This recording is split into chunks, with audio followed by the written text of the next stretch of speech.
오늘 오순절 마지막 오늘 끝내려고 합니다.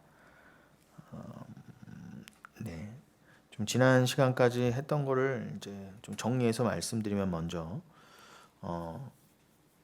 초실절부터 이제 50일 이후 50일째 되는 날이 이제 오순절. 그런데 이제 구약의 용어로는 이제 칠칠절 혹은 맥추절인 거죠.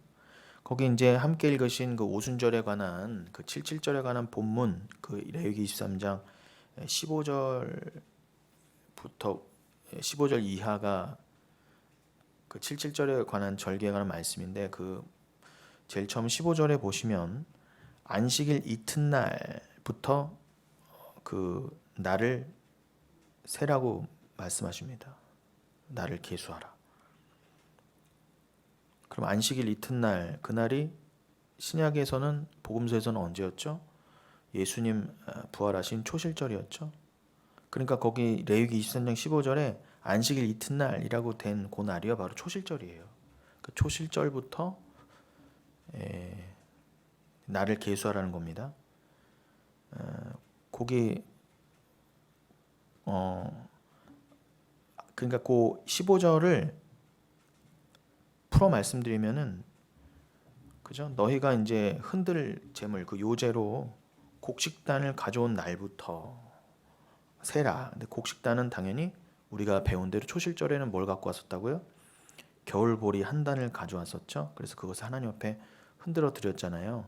그 곡식단을 가져온 날, 즉 초실절부터 세워서 일곱 안식일에 수요를 채워라. 일곱 안식일의 수요는 뭐겠습니까? 7일에 7번을 곱해야 되겠죠. 예.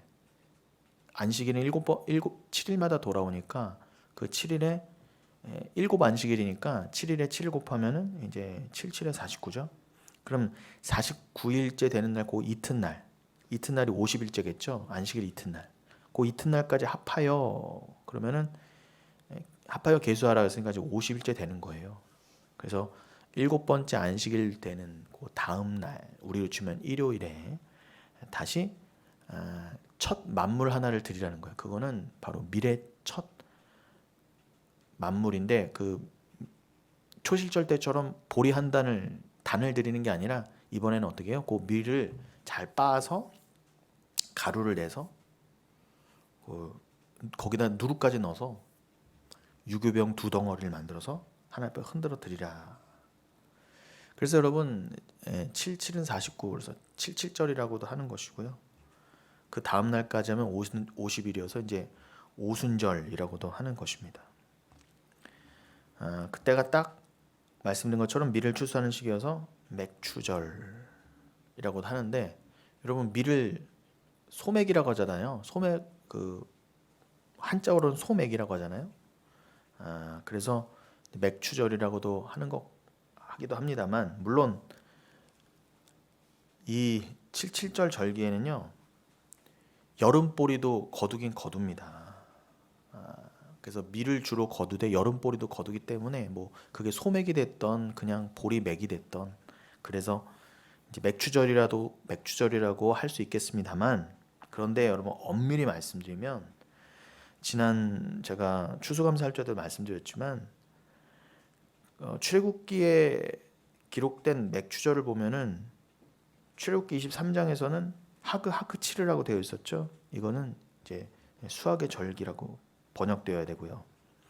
출애굽기 34장에서는 바쿠레 커츠르 히팀이라고 되어 있는데 이것은 이제 미래 초실절이라고 번역돼야 맞습니다. 그러니까 우리가 맥추절이라고 읽어도요. 이걸 단순히 맥이라고 해서 보리로 막 읽으시면 안 된다는 거예요. 엄밀히는 여러분 밀과 관련돼 있다는 거예요. 밀과. 그래서 밀을 한자로 소맥이라고 하니까 맥추절 이렇게 이해하시면 좋겠는데 대부분은 어떻게 해요? 맥추절 이러니까 보리를 생각하신다고요.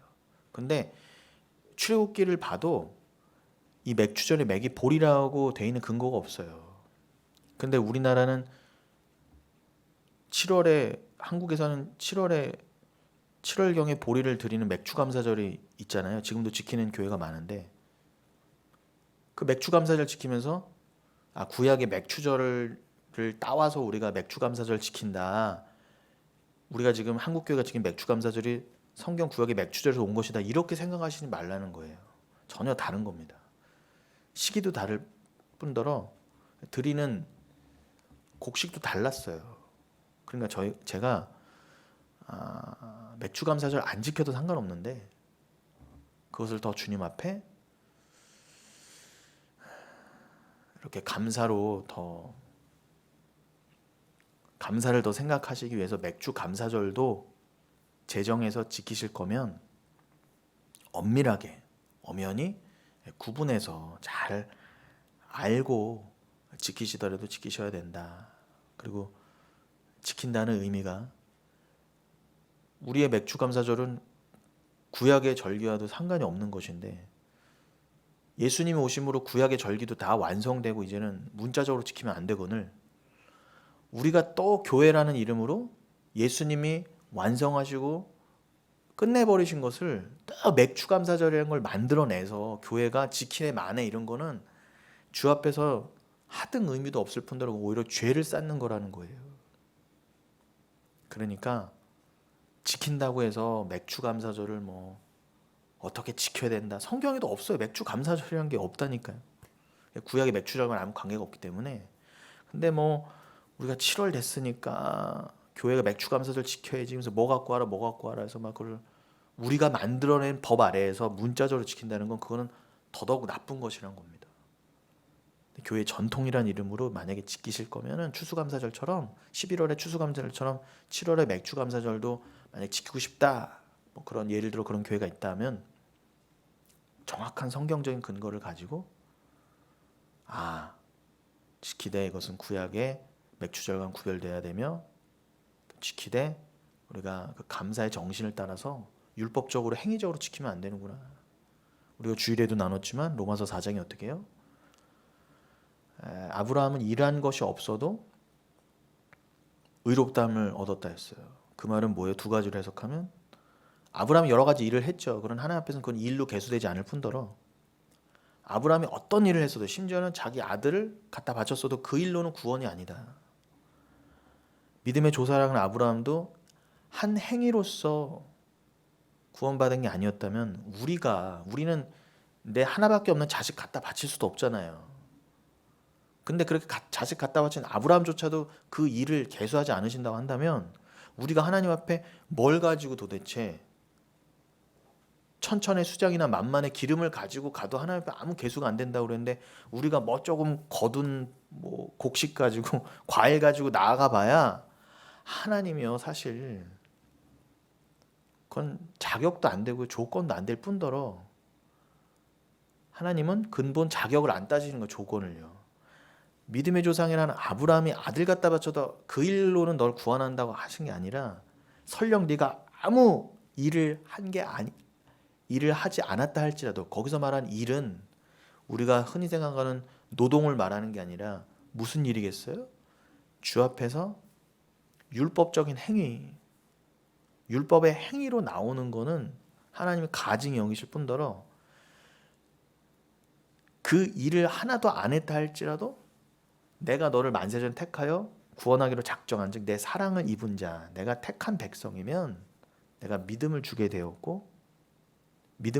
있고 그 믿음으로 말미암아 내가 은혜로 선물로 준 믿음으로 말미암아 내가 너희를 긍휼히 여기고 사랑으로 여기어서 내가 너에게 심어준 그 믿음 성령으로 말미암아 말씀 예수로 말미암아 내가 기뻐하고 그것을 근거로 너희를 구원하는 것이지 너희의 그 행위 잘난 행위로 내가 절대로 너희를 구원 안 시킨다.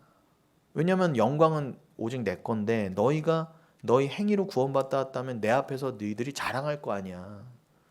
구원은 오직 하나님 것이죠. 나의 구원은 오직 피로만 말미암는 것이죠. 구원하심이 보좌 앉으신 하나님과 어린 양께만 있는 것이죠. 이게 내가 찬송받길 원하는 기도인데 만약에 너희 행위로서 내가 구원을 받는다면 너희들이 맨날 내 앞에서 영원토록 내가 하나님 이렇게 했잖아요. 내가 이렇게 했으니까 하나님 구원해 주신 거잖아요. 내가 이렇게 잘났잖아요. 상급 주세요. 맨 이럴 거 아니니? 난 그 꼴 안 보려고 너희들의 자랑이 없게 하려고 내가 오직 내 어린 양의 피로만 구원한다는데 다 이 세상의 모든 죄인들이 말이 많은 거예요. 심지어 교회 안에서조차. 내 행위로 구원받겠다 그러고 심지어 어떻게 해요? 내가 보답까지 하겠다 그래요.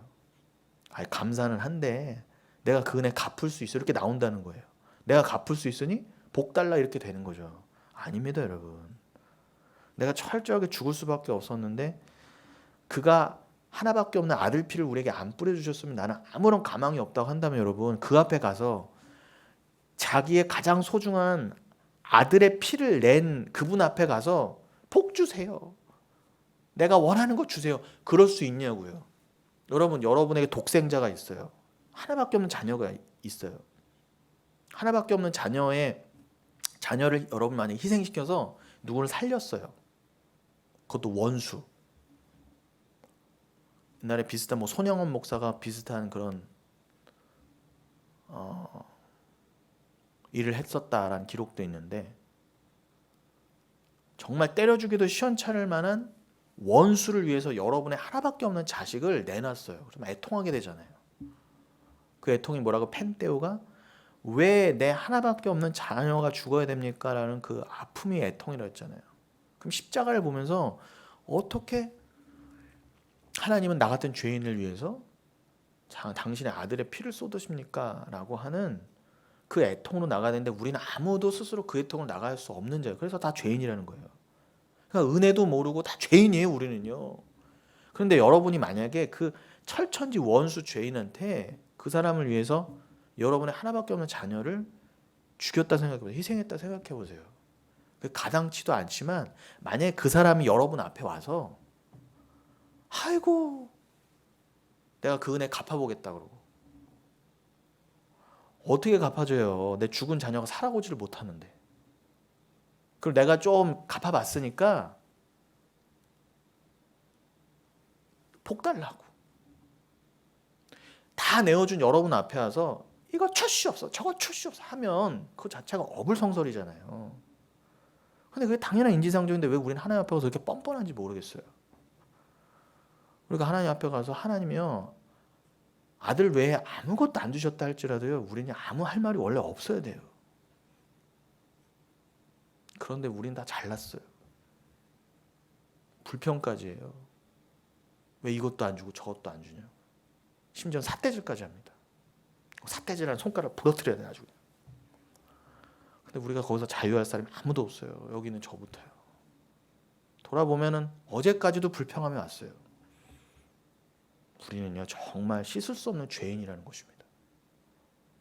애통으로 나가도 모자랄 판에 그 하나님 앞에 가서 늘 우리는 뭘 달래요. 세상 종교와 똑같이 구하고 있어요. 중언부언 이방인처럼 그렇게 기도하지 말라고 그랬는데 심지어는 주기도문이라는 기도까지 알려주셨는데도 전부 다 주기도문과 반대의 기도만 하잖아요. 주기도문 다 비워라 내려놔라 주만 구하라인데 주기도문 반대가 뭐예요? 다 결국은 나 내가 원하는 거 주세요가 다 주기도문과 반대예요. 그래서 우리는 다 틀렸다는 거예요. 그러니 그 틀린 기도를 방언까지 동원해가면서 하루 종일 밤새 기도한들 하나님이 안 들으신다니까요. 근데도 어떻게 우리를 구원하셨느냐? 우리 안에 성령이 탄식함으로 대신 간구해 주신 게 있기 때문에 그런 거예요. 로마서 8장 26절처럼요. 탄식함으로 우리 기도를 도우신다고 그러잖아요. 여러분 우리가 스스로 한 기도는 아무것도 안 들으세요. 주님은요. 여러분이 좀 얻으신 것 같고 그럼 내가 잘된 건 뭐지? 그건 여러분이 구해서 주신 게 아니라요. 만세전에 여러분의 구원을 위해서 이 땅을 살게 하시기 위해서 잠깐 너무 자풀어지고 너무 딴 길로 가지 않기 위해서 하나님이 곧대곧대 주시고 채워주신 것들 뿐이지 내가 내 잘남으로 내가 기도해서 얻어낸 것들이 아니란 말입니다. 이미 다 만세전에 정해져 있던 딱 분량이에요. 여러분이 몇 끼의 밥을 먹을 것인가, 몇 벌의 옷을 입을 것인가, 몇 잔의 물을 마실 것인가까지 다 정해져 있어요. 아니 우리 머리털까지 세신다는 하나님이신데 그거 안 정하셨겠습니까? 그러니 내가 잘나서 더 얻어낸 것과 있지도 않고요. 내가 기도 좀 못해서 잃은 것도 없다는 것입니다. 그러니까 우리는 뭐예요? 자유하셔야 돼요. 자유하시되 어떻게 해요? 그 은혜를 아는데 애통을 아는데 어떻게 그렇게 뻔뻔해요. 늘 하나님 앞에 겸손할 수밖에 없죠. 그렇게 나가자는 거예요. 겸손을 아는 자가 어떻게 막 삽니까? 그러니까 제발 제가 전하는 오직 믿음에 대해서 그럼 행위를 하지 말자는 거냐, 이렇게 어그작 놓으시면 안 되는 거예요. 저 여기 계신 분들에게 드린 말씀이 아니라 우리 다 함께 이 말씀을 나누시는 성도님들의 공이 이것을 강조해서 더욱더 여러분의 신비의 마음판에 더 새겨드리는 것입니다. 아무튼 그렇게 한국의 7월의 맥추절은, 한국에서는 그때 보리가 나오는 시기여서 맥추려고 했지만 단어가 같다고 해서 성경의 구약의 맥추절에서 기인한 것은 아니다. 그래서 원어를 따라서 정확히 번역하면 엄연히 다른 것이다. 기억해 주시고요. 그래서 이 부분을 정리해서 한 묶음으로 정리해서 말씀드리면, 봄 때에 봄절기, 초실절은 봄절기에 들어갔죠. 유월절, 무교절과 함께. 그래 초실절 때는 보리의 첫 열매 한 단을 드리는 절기였다면, 이 여름절기에 해당하는 이 여름 절기 때에 즉 칠칠절 때에 첫 열매를 드리는 것, 그것은 밀을 드리는 것이되 정확히는 밀을 가루로 내서 유교병을 드리는 것이었다. 자, 그러니 여러분, 그러면서 어떻게 해요? 봄절기 때는 그 무교절이 속해 있죠. 그 무교절 때는 떡을 먹었는데 그때는 누룩이 없는 떡을 먹었어요. 그런데 칠칠절 때는 누룩을 넣은 유교병 2개를 흔들었습니다. 하나님께 드렸어요.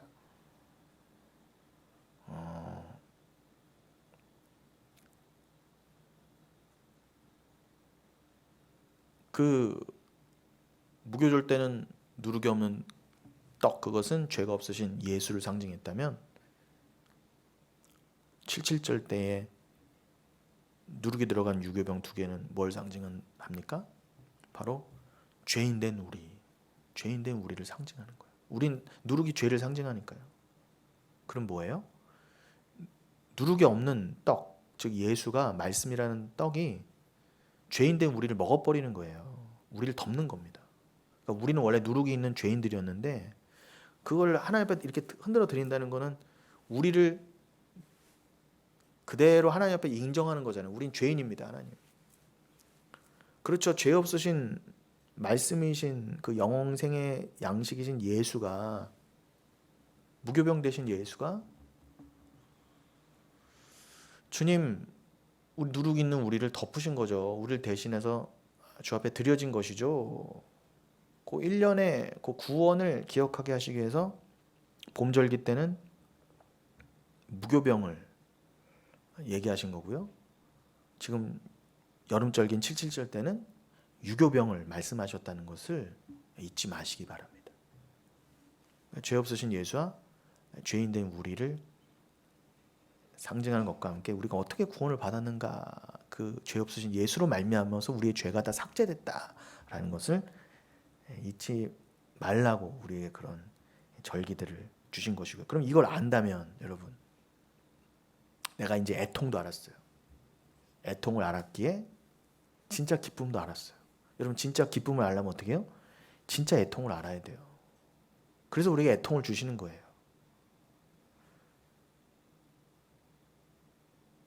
우리의 죄를 알아야 구원에 감격하고 감사할 수 있는 것처럼, 여러분, 내가 죽었어야 되는데,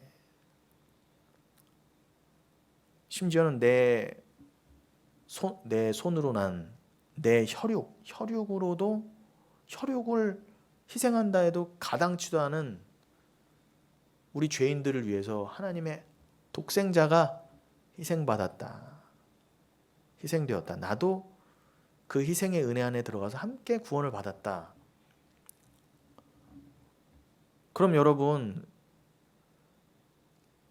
그 애통이 더 절절하게, 특히 자녀 가진 분들이라면 미루어 더 짐작이 되잖아요. 하나님의 그 애통함이 어떠셨을까? 근데 그게 나를 위한 거구나. 그러니 주님, 내가 그 애통함을 온전히 알지도 못하니까 하나님께 온전한 감사도 드릴 수 없는 존재죠. 성령님, 오셔서 나에게 그 애통을 알게 해주세요. 그리고 이 땅에서 그 애통을 배워가게 해주세요. 그리고 천국에서 그 애통을 온전히 깨달은 만큼 나에게 온전한 기쁨을 주실 주님, 감사합니다. 그러니까 미리 또 천국의 그 온전케 됨을 감사할 수 있는 것이죠. 그러니 여기선 여러분의 죄가 더 드러나야 은혜가 더 깊어지고, 죄가 여러분이 더 깨달아져야 하나님 은혜를 사모하는 것처럼 여러분이 애통을 더 아셔야 천국에서 임할 온전한 기쁨을 여기서 더 배우고 가시는 거예요. 그래서 때로는 우리에게 정말 삶을 통해서 눈물을 자꾸 허락하시는 거예요. 조금이라도 하나님의 애통을 배워보라고. 그래야 여러분에게 은혜로 허락된 구원의 기쁨이 무엇인지 알면서 어떻게 해요? 온전히 임할 그 구원의 기쁨을 더욱더 여러분이 대망하게 되잖아요. 예수님의 다시 오심과 함께 나의 구원의 완성, 천국에서 누리게 될 온전한 기쁨을 여러분이 더 사모하게 되시잖아요. 맞죠? 이 땅에서 삶은 그거밖에 없습니다. 그러니 여러분이 점점 말씀을 알고 애통을 알고 하나님 은혜를 알아가면서 어떻게 되세요? 진정한 기쁨의 원천이 무엇인지를 깨달아 알아가시잖아요. 아, 이 세상의 것으로 내가 기뻐하는 게 기쁨이 아니구나. 이 세상의 것은 좀 얻었다 한들 그것으로는 내가 만족할 수 없으며, 그것으로 기뻐하는 건 하나님 앞에 죄악이며 정말 하나님 앞에 배은망덕한 짓이구나. 이 세상의 것으로 기뻐하고 심지어 이 세상의 것 좀 더 안 주셨다고 슬퍼하고 하나님 원망한다는 것은 날 위해서 자기 독생자를 죽이신 그 하나님 앞에서 감히 내가 할 짓이 아니구나를 점점 알아가셔야 된다는 거예요. 그러니 기쁨의 원천이 계속 어떻게 맞춰져요? 하나님께만. 그렇지. 하나님 자체가 기쁨의 원천이시지. 하나님은 곧 천국이시니까, 마태복음 20장 1절에 나오죠. 하나님 자체가 천국이시니까 내 기쁨의 원천은 어디서만 나와요? 하늘에서부터 나와요. 내가 아직 하늘에서 온전히 임하지 않았지만 이 땅에서 이미 하늘을 산다고요. 하나님 나라 백성으로서 십자가의 삶의 원리로 이미 이 땅을 살고 있고, 나는 하나님과 그 보좌만, 그 보좌 우편에 어린 양만 집중하면 살잖아요. 눈을 들어 하늘만 보고 있잖아요. 이 땅에 묶이려고 하지 않잖아요.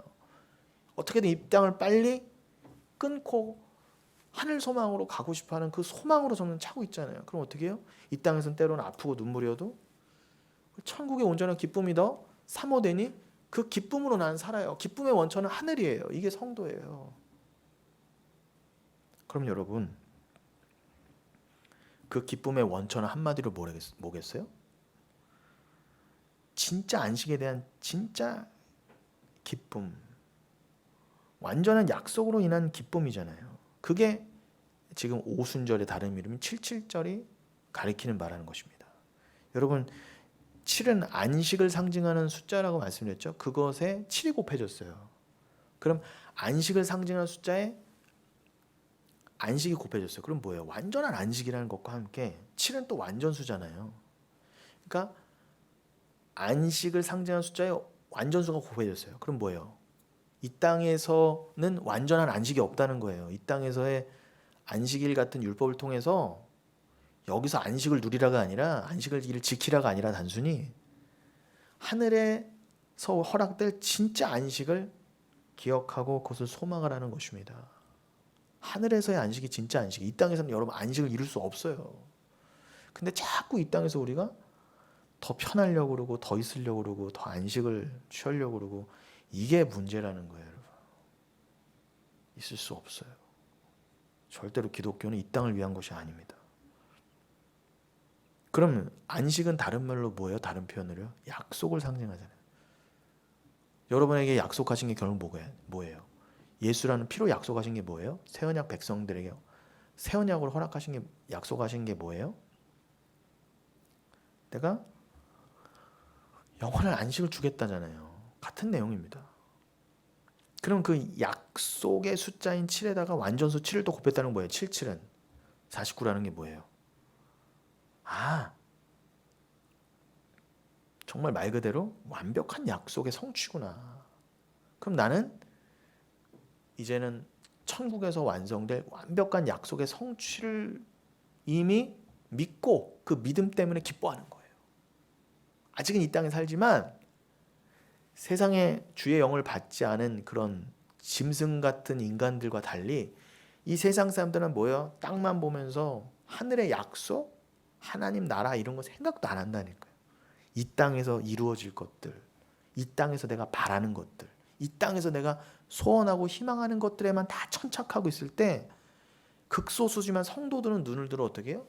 하늘에서 이루어질 그 영원한 약속, 나의 구원의 완성, 하나님의 영원하신 통치, 내가 그 영원한 통치 가운데 들어가서 영원한 기쁨을 얻는 것, 이것에만 온 관심을 갖는 게 성도예요. 여러분 그러실 수 있어요. 뜬구름 잡는 얘기 하라고 하지 마세요. 하지 말라고 하지 마세요 저한테요. 여러분 신앙이 뜬구름 잡는 거면 여러분 우리가 교회를 왜 다닙니까? 신앙생활 할 일 없어서 좀 헛헛하니까 취미생활 겸 여러분 신앙생활 하시는 거예요? 그래도 일주일에 한두 번 교회 나가면 좋으니까. 아니에요 여러분. 그거는요 정말 기독교를 모독하는 거예요. 여러분 세상 사람들은 당신들 왜 뜬구름 잡는 얘기 하는 거에 여러분 다 거셔야 되는 거예요. 맞아 이거 뜬구름 잡는 얘기 맞지? 하고 슬쩍 세상에다 발 걸어 놓으시면 안 된다는 거예요. 그건 믿음이 아니에요. 죽기 살기로 여러분 다 끊으셔야 돼요. 그게 자기 부인이잖아요. 한 번에 안 되니까 삶을 통해 그렇게 점점 되어가는 것입니다. 그러니까 우리가 믿는 기독교는 여러분 그냥 취미생활, 남들도 다 다니는 교회 나도 다니면서 고상해 본다, 내가 착해 보인다, 율법적인 행위로도 나아가면서 하나님께 복 좀 얻어보겠다. 그건 여러분 정말 악독한 것입니다. 제가 그 세상에 오히려 건달, 세상에 파렴치한 이런 인간들보다 더 나쁘다는 걸 제가 어설프게 믿는 사람들이에요. 어설프게 믿는 예수를 또 전해 어설프게요. 여러분 이런 예수 한번 믿어봐. 아니에요. 그래서 제가 함부로 전도하지 말자는 거예요. 여러분 복음을 아시면요, 제가 전도하지 말라고 그래도 소중한 사람에게 전도합니다. 근데 어떻게 전도해요? 예수는 네가 착각하는 그런 예수가 아니야. 정말 저기가 있으며 저기를 주관하시는 분이고 저기를 주로 오신 분이야. 우리는 당신이 만약 정말 예수를 믿기 원해? 그럼 정말 결단해야 돼. 이 땅에서 당신의 삶이 이 세상과 끊겨가고 심지어는 목숨까지 잃어버릴 수 있는 한이 있어도 예수 믿는 믿음을 포기하지 않는 그 길로 나아갈 거야. 그래도 예수 믿을 거야? 결단해야 돼. 예수 믿는 거 쉬운 거 아니야. 이렇게 전하셔야 된다는 거예요. 근데 진짜 소중한 사람에게는 그렇게 전하게 된다니까요. 별로 안 중요한 사람들한테 어설프게 전해요, 예수를요. 그럼 내가 또 예수를 제대로 알고 있는데 어설프게 전할 리도 없습니다. 그러니까 제발 우리 모여서 예수를 제대로 알자는 거예요. 제대로 배우자는 거예요. 여러분 예수에 대해서 얼마나 아세요? 아유 그 예수 알아요. 아니에요. 우린 예수 몰라요. 하나님이 십자가에 자기 아들을 달려 죽게 안 하셨으면 우리는 이만큼도 몰랐어요. 하나님과 예수에 대해서요. 그런데 내가 좀 성경 한번 읽었다고 내가 십자가 한다고 그 사랑을 다 하는 게 맞아요? 여러분 자식도 부모 사랑을 평생을 살면서도 모르는 게 부모 사랑인데 여러분이 정말 예수를 통한 하나님 사랑을 얼마나 아십니까? 안다고 그러면 거짓말이에요. 안다는 것 자체가 교만이고 그 정말 호로자식인 거예요. 하나님 사랑 알아요. 어떻게 이렇게 고개 뻣뻣이 들고 다 알아요. 내가 아는 예수는 이런 예수예요. 어떻게 턱턱 함부로 전도하고 간증을 합니까? 말도 안 되는 거예요.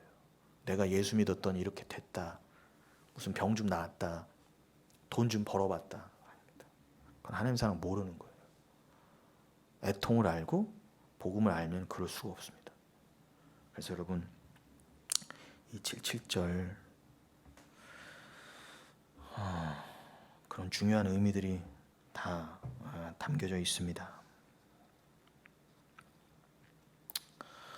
그런데 이 오순절 또 기억해야 될 중요한 것 중에 하나가 여러분, BC 586년 그 예루살렘 완전히 망하기 전까지는 그저 출애굽을 기념하는 절기로 이 77절이 지켜졌었는데, 포로기 이후로는 시내산에서 율법을 받은 것을 기념하는 절기로 지켜졌다고 지난주에 말씀드렸는데, 여러분 이 이스라엘이 6월절에 맞추어 출애굽하고 난 다음에 출애굽기 19장에 보면은 출애굽한 지 셋째 달이 되는 첫날에, 3개월째 되는 첫날에 시내산에 이르렀다고 합니다. 1월 14일에 나왔으면은 3월 1일에 도착했다는 거예요. 쉽게 말하면. 그 3월 1일에 도착해서 어떻게? 첫째 날, 둘째 날은 정결 예식을 행하고 금식한 다음에 셋째 날까지 기다려라. 셋째 날에 하나님이 나타나셨어요. 그날이 무슨 날이요? 그날이 오순절이었어요. 77은 49일 되는 그 다음 날이 바로 하나님이 딱 하고 나타나셔서 모세에게 빽빽한 구름 중에 모세와 백성들 중에 나타나셔서 어떻게 해요? 모세만 올라와라 그러셨잖아요.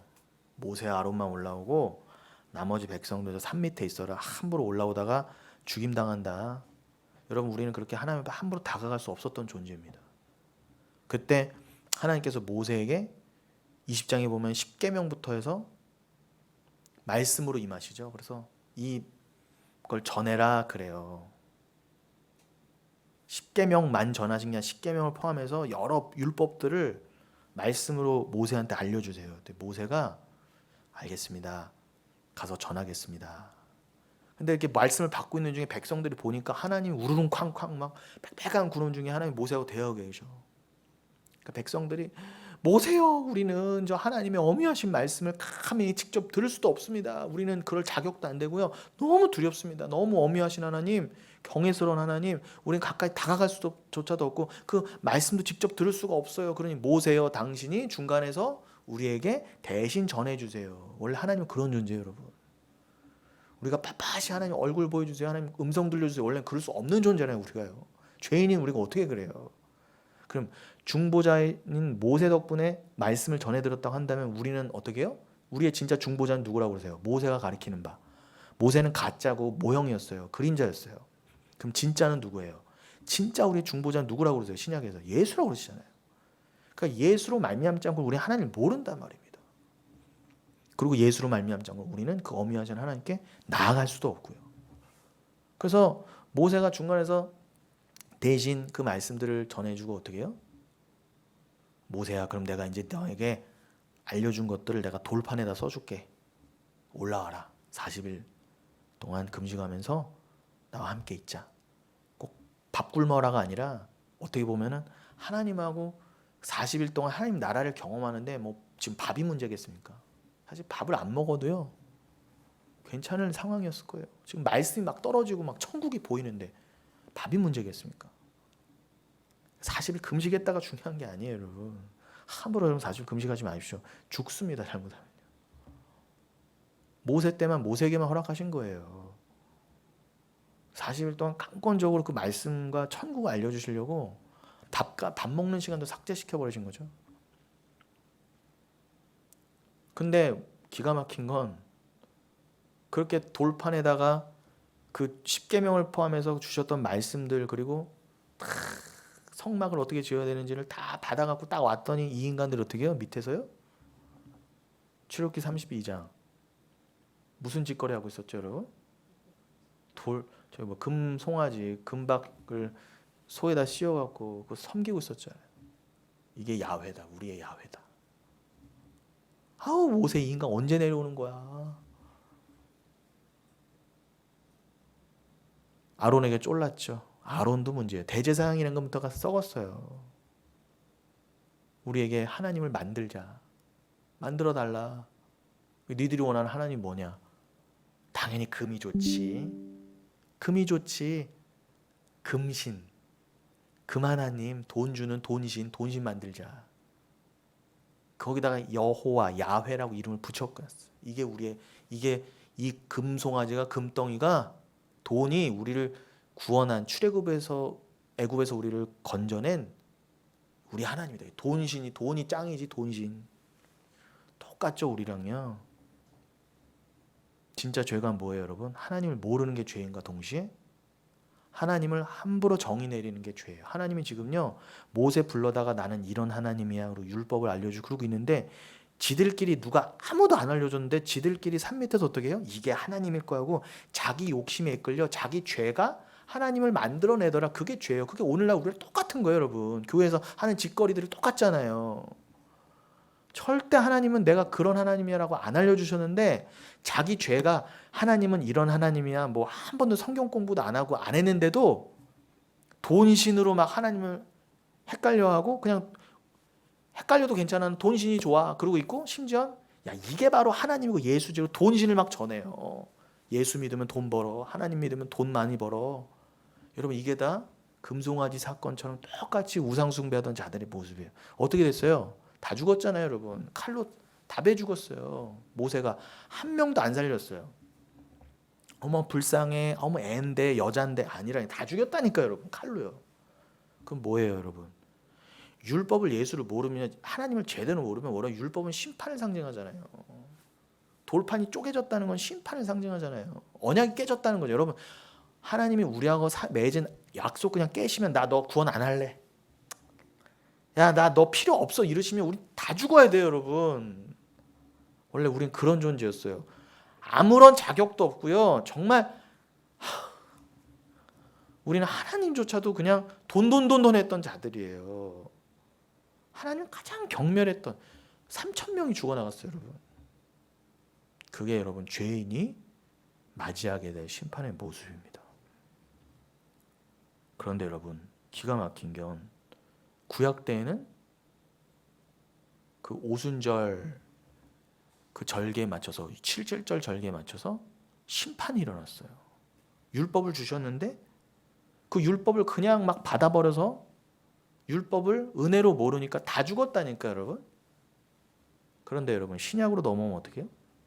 예수님께서 유월절날 돌아가시고 초실절에 부활하신 다음에 그 뒤로 40일간 천국에 영원히 계실 그 모습으로 이 땅을 거하시다가 승천하시고 나서 몇 날이 지나서 오순절날 이름에 약속하신 대로 주의 영 또 다른 보혜사신 성령이 오셨어요. 그때 어떤 일이 일어났어요? 두려워 벌벌 떨면서 예루살렘에 숨어있던 제자들이 담대히 예수를 전했어요. 그 예수를 뭐라고 전했어요? 사도행전 3장 1절에 나오지만 예수 믿어봐 돈 벌 거야로 전했습니까? 나에게 은과 금은 없거니와. 그게 중요한 게 아니야.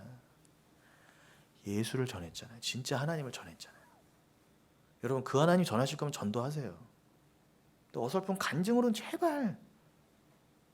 그러니까 저는 이 영혼교회를 어설픈 간증으로 사람들 막 모을 생각도 없고요. 올 사람은요 오지 말라고 해도 반드시 옵니다. 다만 저는 영혼교회 정말 예수를 아는 사람만 모였으면 좋겠어요. 정말 예수를 사랑하고 예수만을 구하는 자들만 오셨으면 좋겠어요. 그게 저의 유일한 기도예요. 그러면 되는 거예요. 그러면은 우리의 생사 여탈 이 땅에서 살면요 다 주님이 주관하시고 섭리하시고 경륜하시는데 그냥 거기에 맞춰가면 되는 것입니다. 하나님 이끄시는 대로요. 우리가 하나님 이건 안 돼요라고 해서 하나님이 취소할 것도 아니고요. 하나님 이렇게 해주세요라고 해서 우리가 더 뭐 해서 하나님이 뭘 더 해주실 것도 아니라는 겁니다. 그런 자유함으로 가기를 원해요. 그냥 제가 초대에 기도한 것처럼 그냥 말씀이 나에게 왜 필요했는가, 은혜가 나에게 왜 필요했는가, 예수가 나에게 왜 필요했는 거면 우린 집중했으면 좋겠어요. 다른 거 집중하지 않고요. 그런 우리 영혼교회가 되었으면 좋겠습니다. 그 오순절날이 이름에 어떻게 해요? 베드로부터 튀어나갔죠. 그냥 두려워서 그냥 숨어있던 베드로가 나가서 어떻게 해요? 전도했더니 3,000명 돌아왔잖아요. 구약 때는 3,000명이 죽어나갔는데 신약 때는 어떻게 해요? 은혜가 임하니까 3,000명이 살아 돌아왔어요. 말 그대로 로마서 8장 1절처럼 생명의 성령의 법인 거예요. 율법은 죽이는 법조문이라면 성령은 여러분 우리는 살리는 영입니다. 뭐가 달라요 여러분? 율법과 성령이요. 똑같은 절기인데 구약 때 7.7절, 신약 때 오순절 똑같은 절기인데 한쪽은 왜 죽고 한쪽은 왜 살아났냐는 거예요. 뭐예요? 중간에 뭐가 있어요? 십자가가 있잖아요. 그러니까 십자가 은혜 이후에 그 십자가 은혜를 또 깨닫게 해주시는 성령, 그게 사랑의 생명의 성령입니다. 우리를 살리는 영, 은혜의 영, 은혜를 알게 해주시는 영, 그 영 덕에 예수 피와 그 영 덕에 우리는 살아난 거예요. 우리 잘남이 아니라. 여러분이 뭐 신약에 태어나시는데 여러분 잘남으로 신약 때 태어나셨어요. 정말 여러분 정말 우린 감사해야 돼요.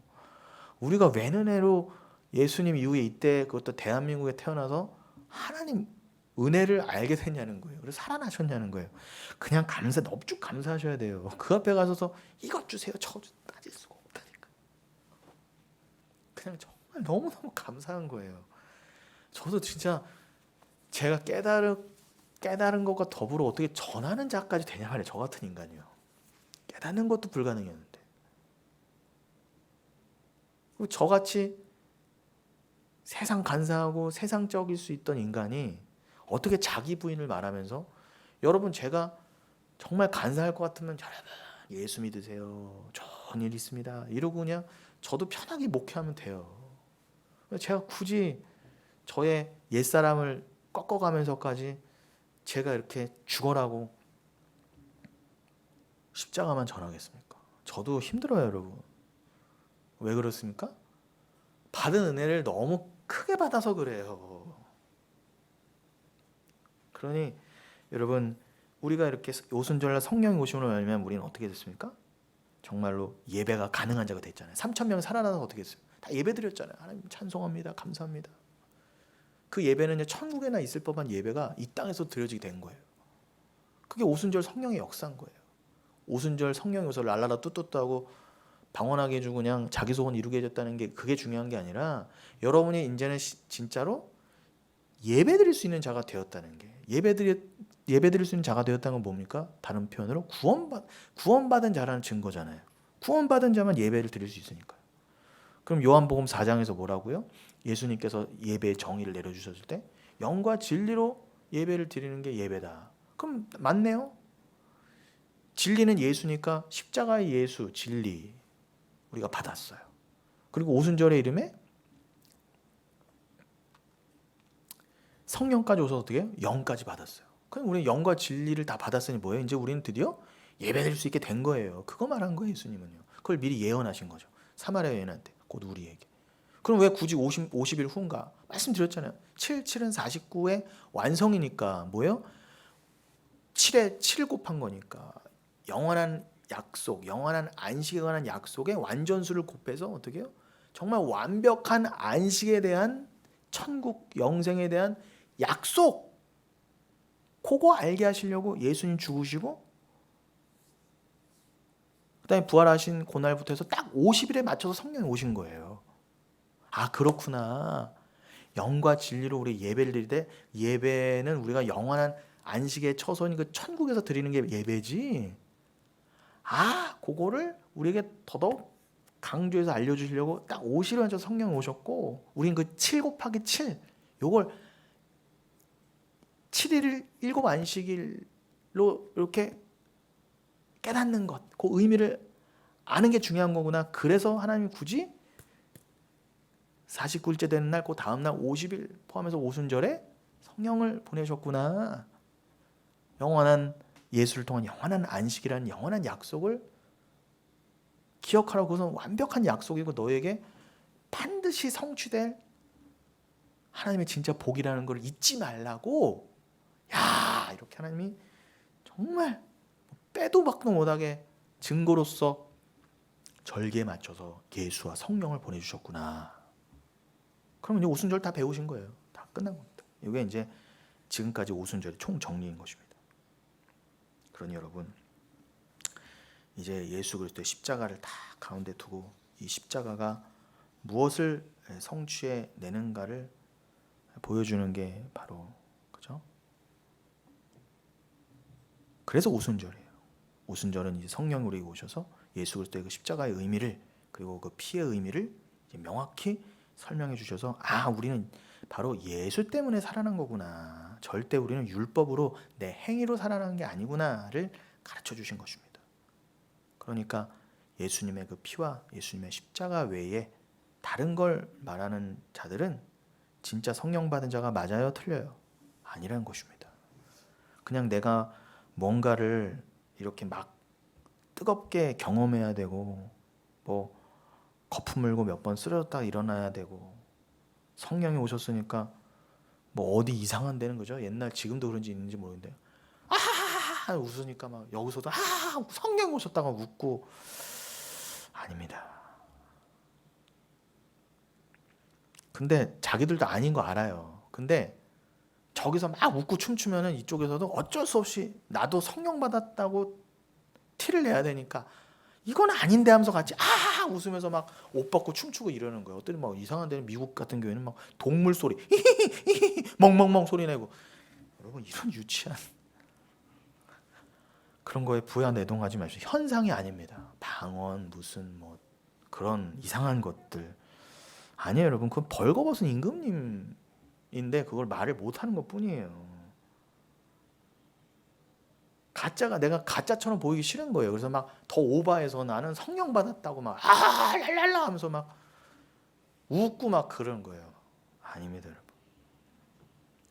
오순절 날 성령이 오신 것, 그 의미를 정확히 깨달아 알아서 그런 현상에 집중하는 것이 아니라, 내가 하나님의 산에도 이르지 못하는 그런 자들이었는데, 하나님께 가까이 다가설 수도 없는 자들이었는데, 내가 가까이 가면 하나님이 바로 돌격해 오셔서 나를 죽일 수밖에 없는 난 죄인이었는데, 그럼에도 불구하고 너희들이 어떻게, 히브리서에 보면 이제 여호와산에 올랐다 그러지 않습니까? 올랐다, 성산에 올랐다.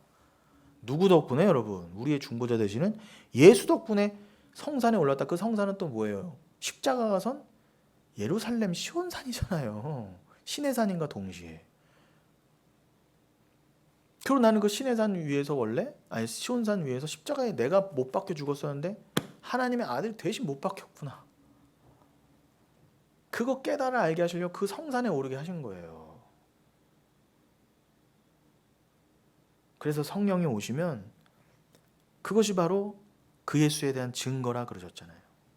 예수 피, 예수의 십자가. 그거를 아는 분들이 더 이상 그런 체험 필요 없어요. 왜 자꾸 그런 거예요? 나에게 믿음이 없으니까 자꾸 그런 체험이 막 어디 가서 뭐 이상한 현상하는 집회 없나. 그러니까 여러분, 최소한 우리 영혼교회 분들은 어디 이상한 집회 가시면 안 돼요. 그건 무슨 반증이에요? 제가 전하는 말씀이 별로라는 거예요. 안 믿겨진다는 거예요. 안 믿겨지니까 어떻게 해요? 다른 데 가서 뭐 금리빨이라도 변하는 거, 다리 길어지는 거라도 보고 내가 머리 뒤밀고 안수라도 받아보겠다는 거예요. 왜요? 안 믿어지니까. 안 믿어지니까 그러는 거예요. 근데 저는 믿어지니까 말씀드리는 거예요, 여러분.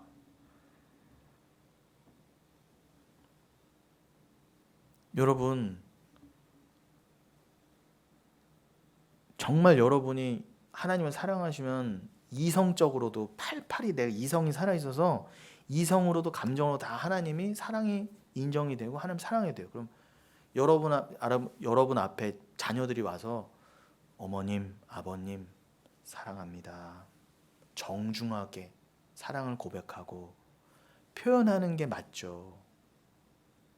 여러분 앞에 자녀들이 랄랄랄랄라 사랑해 사랑 막 대굴대굴 굴르고 여러분 앞에 그러면 그게 말이 돼요, 안 돼요? 아니, 이건 상식적으로도 말이 안 되잖아요, 여러분. 근데 다 망가뜨려놨어요, 이상한 기독교가. 그러니 자꾸 뭐 그런 데 가서 뭐 환상을 봤다 뭐 그런 분도 있는데, 여러분 죄송하지만요, 다른 종교도 깊은 명상에 빠지면 밥 안 먹고도 열 몇 시간씩 과부자 틀고 앉아 있으면요, 여러분 헛것이 막 보입니다. 그건 복식호흡, 단전호흡만 해도요 보여요, 진짜로요.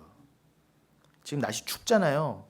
라마승, 특히 알프스의 무슨 수도승들, 이런 사람들도요, 오리털 파카가 어디 있어요? 우린 춥다고 다 껴입고 오잖아요. 아니에요. 그 사람들이 천안조같이 심지어는 다 벗고 심지어는요 옷을 막 찬물에 적신 거를 몸에 척척 갖고 가만히 앉아서 기도하면요 정말 몸에서 김이 확 나면서요 감기 하나 안 걸려요. 그게 여러분 그렇게 신기하십니까? 우리 그거 경쟁하려고 한 거 아니잖아요. 근데요 그 사람들요 그러고 단전호흡하고 딱 있으면요 정말 눈앞에요 뭐가 막 보인다니까요.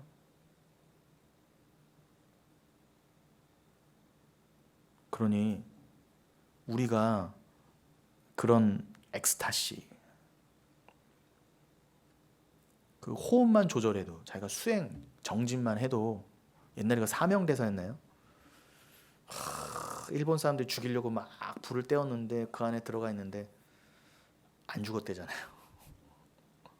기도 그 사람들 기도합니다. 그런 기적과 현상은 여러분 더 많아요. 더 많아. 다른 종교가. 여러분 우리 그거 경쟁하려고 랄랄라 뚜뚜뚜 하는 거 아니지 않습니까? 근데 그 사람들과 우리가 다른 게 뭐예요? 환상 경쟁. 무슨 뒤로 넘어가고 엑스터시 경쟁. 아니, 주님 앞에 똑바로 서서 주님 사랑합니다. 찬양해줘. 물론 너무 막 개들도 보면 주인 만나면 너무 기뻐갖고 막 뒤로 넘어지던데. 아니 뭐 그런 거면 뭐 그런데 제가 보기엔 그런 건 아닌 것 같아요. 또 그냥 목사가 휙 장풍 불면 넘어가고 옷으로 막 해서 옷으로 막 이러면 넘어가고 쇼지 그게. 제가 보기엔 100% 쇼예요. 그러니까 저는요 옛날에 저도 그런 게 진짜인 줄 알았어요. 그리고 목사는 그거 하는 사람인 줄 알았어요. 나도 그런 능력을 좀 받아봐야 되겠다. 그리고 펜테코스트 오순절 파는 그런 거 하는 게 맞는 거지. 그게 성령 운동이지. 철저하게 잘못 배웠어요. 절대 아닙니다. 요즘은 의식 있는 사람들은 그 오순절 안에서도 그게 진짜 성령 운동이 아니라는 것 좀 이제 다 알고 그렇게 맹목적으로 쫓아가지 않습니다. 근데 여러분들은 이제 저와 함께 그곳에서 나오신 분들이죠. 그러니 여러분들은 잘 구분하셔야 돼요. 잘 구분하셔야 돼요. 영원한 생명에 대해서 진지하지 않고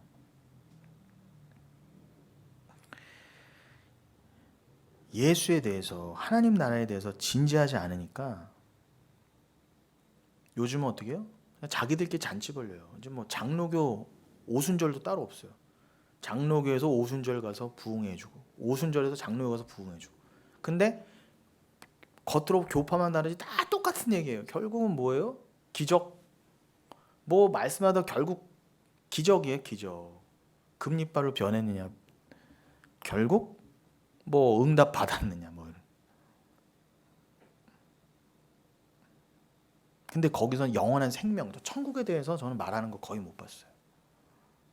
진짜 예수 피에 대해서 애통함, 회개와 죄의 자복. 무엇이 진짜 죄인가? 그냥 내가 어제 뭐 바람 폈어요. 내가 어제 뭐 삥땅 쳤어요. 막 반성하는 그런 거 말고요.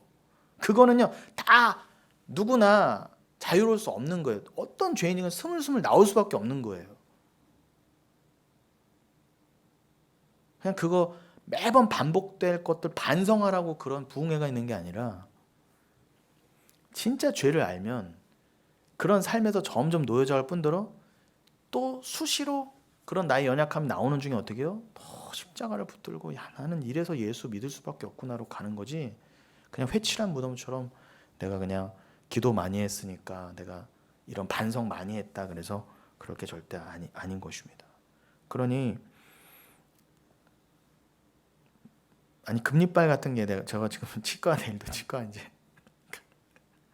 저 금리빨 하나 남아 있거든요. 다 이제 다른 걸로 바꾸고 하나 남아 있는데 정말 그렇게 금리빨로 바꾸는 게 중요하면 여러분 치과 가서 바꾸면 안 되고 바꿔줘야죠. 수시로 그때 바꿔줘야 되고 그리고 여러분 은이빨이 금리빨 되거나 썩은 게 금리빨 되는 게 뭐가 그렇게 기가 막힙니까 여러분? 그런 거 보고 너무 놀라지 마세요. 그런 거를 여러분 흔들리지 마세요. 근데 하나님이 정말 능력이 있으신 분이라면은 정말 그런 걸 위해서 자기 아들 피를 쏟으신 분이라면 그때그때 수시로 금리빨 정도가 아니라 원래 이빨, 그 아예 전니에서 간니로 되면 영구치 바로 딱 나오잖아요. 하나도 안 썩은 상태로 짱짱한 이빨, 그걸로 다 바꿔줘야죠. 왜 그 부족한 금리빨로 바꿔주고, 야 금리빨로 바뀌었다. 아니요, 진짜 기적이 나려면 금리빨이 아니라 영구치가 나와야죠, 안에서. 근데 하나님은 그렇게 역사 안 하신다니까. 근데 왜 우리는 그렇게 역사 안 하시는 하나님을 알면서도 금리빨 하나 됐다고 그러면 그렇게, 아니 제가 어디 기도받아서 영구치 나왔다 그러면 내가 그나마 인정해 드릴게요. 근데 왜 그렇게 우리는 막 그런 거에 안 됩니다. 절대로. 여러분, 제가 이렇게 여러분 귀에 모시하게 되도록 여러분 좀 불편하실 수 있는 얘기를 왜 드리냐면, 우리가 그동안 그런 거에 너무 져줘왔고요. 아니 그냥 농담으로라도요, 너무 스스럼 없이 막 이런 게 나눠져서 그런 게 제가 너무 이게 이게 뭐라고 해야 될까요? 너무 안타까워서 그래요.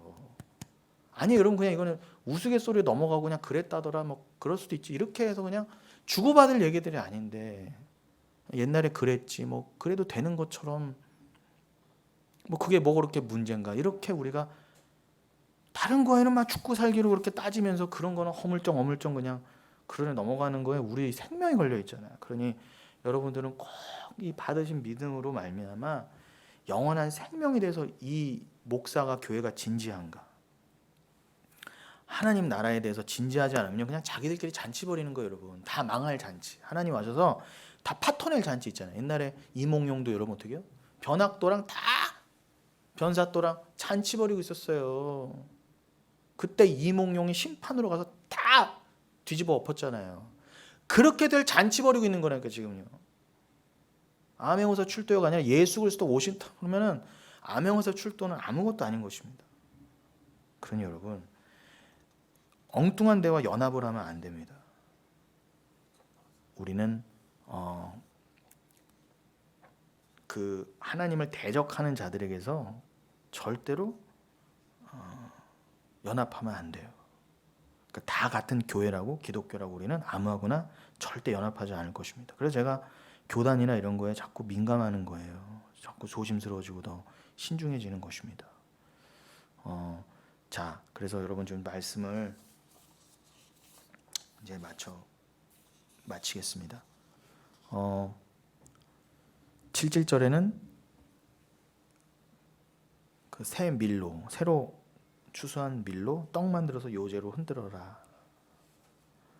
그 말은 아까 말씀드린 것처럼 거기에 누룩을 넣음으로써 우리의 죄인됨을 드러낸과 동시에 어떻게 해요? 성령이 오시게 되면 고린도후서 5장 17절 말씀처럼 이제 새로운 피조물들이 생기게 되는데, 그때는 어떤 육적 조건이나 출신 성분, 뭐 이방인이냐 유대인이냐 이런 건 안 따지고, 그죠? 그들의 어떤 됨됨이나 열심이나 자격, 혈통, 공로, 이런 것들이 전혀 배제가 되고 하나님의 은혜로만, 성령을 부으심으로만 새로운 피조물이 되는 어떤 무리가 생긴다는 거예요. 그래서 7절에 가루를 갖고 와서 떡을 2개를 만들어라. 그리고 그 누룩을 넣은 그 떡 2개를 같이 흔들어라, 들어서.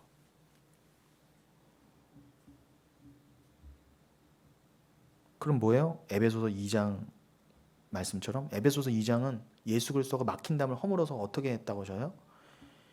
유대인과 이방인의 막힌 담을 허물어서 그 둘을 연합하게 만드죠. 이게 교회다 그러셨잖아요. 이게 교회다. 뭐 유대인이라고 특별한 것도 없고 이방인이라고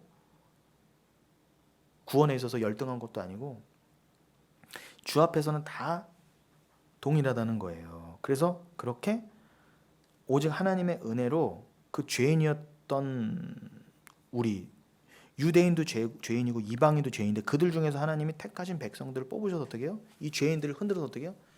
연합하게 하셨다. 그걸 가능하게 한 분이 누구요?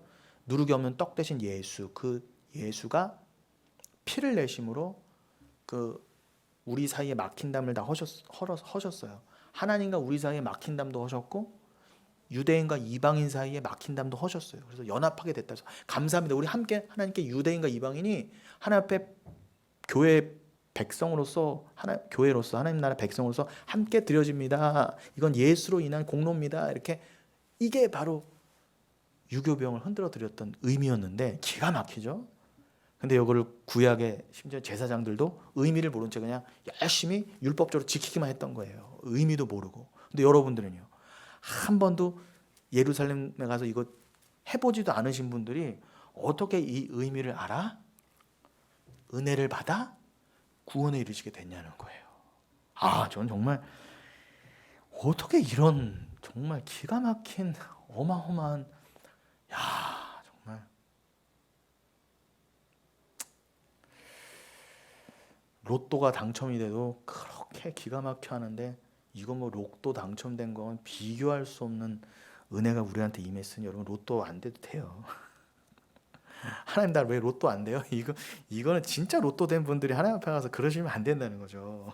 그래서 그러니 여러분, 우리는 그렇게 모였습니다. 막힌 다음에 헐어서 함께 모였으면 어떻게 해요? 어떻게 모였어요? 오직 예수로만 모이게 된 분들이고, 그것을 드러내게 된 게 우리 또 영혼교회라는 것입니다. 그럼 우리는 모여서 뭐 하는 거예요? 그저 주님 이름만 외쳐 부르면 돼요. 예수의 이름을 부르는 자 복이 있도다, 구원이 있도다. 그 이름만 부르는 게 예배입니다. 여러분, 그러니 다른 예배 같지 않은 이상한 예배에 부안해동하지 마시고, 많은 사람들이 그쪽으로 갔다고 그래서 그걸 진짜라고 생각하지 마시고, 여러분, 그저 여러분들 주신 그 길, 생명으로 받은 그 은혜를 여러분 꼭 지키시고, 오직 성령이 인도하시는 그 십자가의 길, 자기 부인의 길로 담대히 기쁨으로, 애통과 눈물 가운데라도 온전한 천국의 허락받은 약속으로 인한 소망으로, 그것을 근거로 한 기쁨으로 날마다 충만하신 저와 여러분 되시기를 예수님의 이름으로 축원드리겠습니다. 아멘.